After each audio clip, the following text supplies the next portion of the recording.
Wala nang maraming paligoy-ligoy pa, diretso sa punto na. Maiksi lang ang komentaryo, pero diretso sa punto. Maraming kuro-kuro, may tiwali, may totoo. Dito, sa Puntong Diretso tayo. Punto Diretso. Itong si Jimmy Bundok, abogado ito ngayon eh. Kailang take kaya ito bago pumasa. Anyway, abogado na yan, singer yan, DDS. So, ano ito?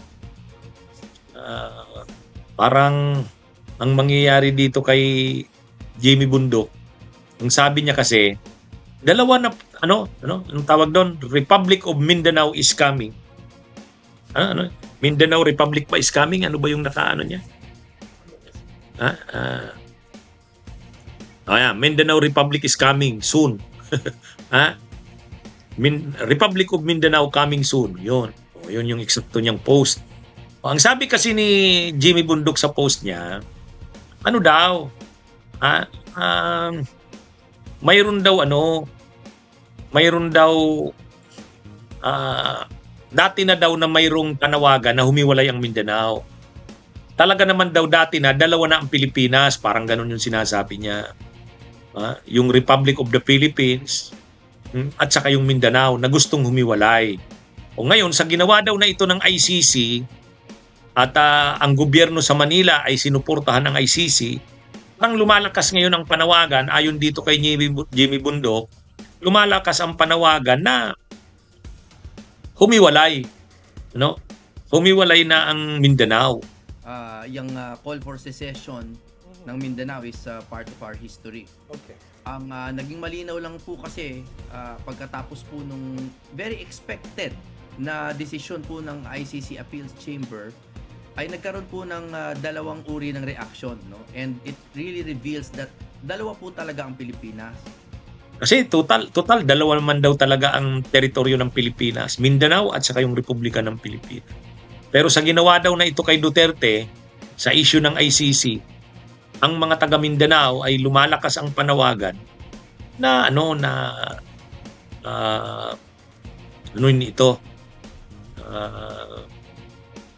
humiwalay na lang ang Mindanao. Total naman hindi pinoprotektahan ang mamamayan. Total daw hindi pinotektahan si Duterte na taga Mindanao. Dating presidente pa naman daw hindi naman pinotektahan. Ay kung ganyan din lang daw maghihiwalay na ang Mindanao. Hindi naman pala kayang protektahan si Tatay Digong nila. Yan yung kaya lang abogado siya, ganyan sinasabi niya. Pag abogado ka, hindi ka magpo-promote, hindi ka magtataguyod ng mga kaisipan na maghihiwalay ng Pilipinas.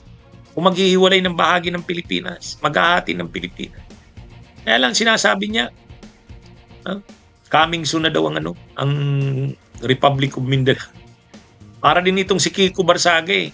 Kaya lang si Kiko Barsaga hindi abogado, siya abogado. O bakit siya ganun? Hindi ba siya abogado? Hindi niya ba naintindihan na hindi pwede yun? Manawagan siya ng ganun? Dapat mag-promote siya ng pagkakaisa ng mga mamamayan ng Republika ng Pilipinas. Hindi pagtulak o pagpaguyod ng kaisipang maghahati nito.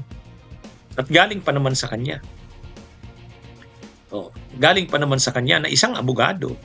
Kaya abogado ba siya? Alam niya ba ang pinagsasabi niya? Diba? Mga kabunyog, mga kababayan. Parang ito? Hindi dahil lang doon sa ginawa kay Duterte, dahil lang doon sa na-deny ng ICC yung request for interim release, aabot ka na sa punto na ihiwalay mo na ang Mindanao. Naman yan. Napakababaw naman na dahilan niya.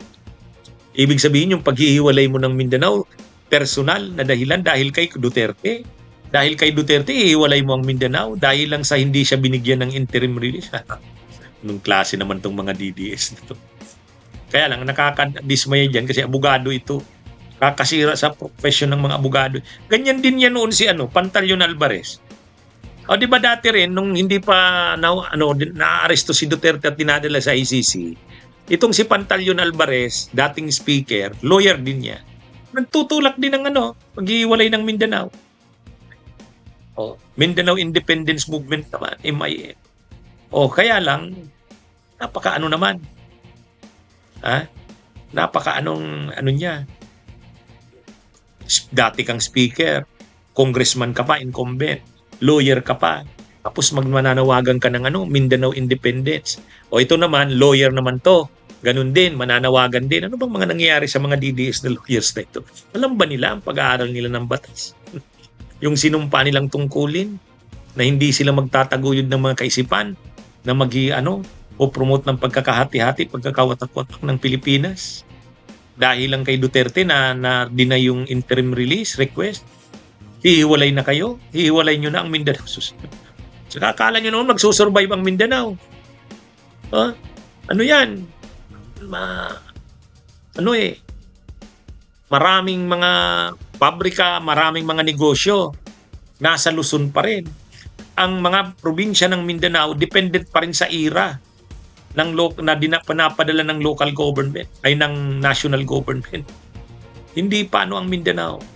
Marami na rin resources ng Mindanao, pero imbalanced pa ang pag-unlad ng Pilipinas. Ang development ng Pilipinas nakasentro lang sa NCR, Calabarzon, Central Luzon. Yung malaking kita na ginagamit sa pang-finance ng mga IRA galing dyan sa mga na yan. Kaya mahirap pa yan kaisipan na yan. Hindi pa yan uubra.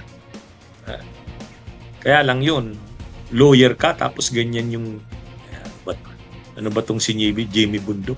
Sobrang magkapanatiko kay Duterte, ganyan na yung mga kaisipan. Kakabunsyo. Ay, ano ba ito? Okay, mga kabunyog, mga kababayan, magandang araw po sa inyong lahat. Mabuhay po tayo. Bunyog, bunyog, halikan na kasama ka. Bunyog, kapag buklod ay may pag-asa. Luzon, Visayas, Mindanao, isa ang pananaw. Sa bagong Pilipinas ang bunyog isisigaw. Bunyog, bunyog.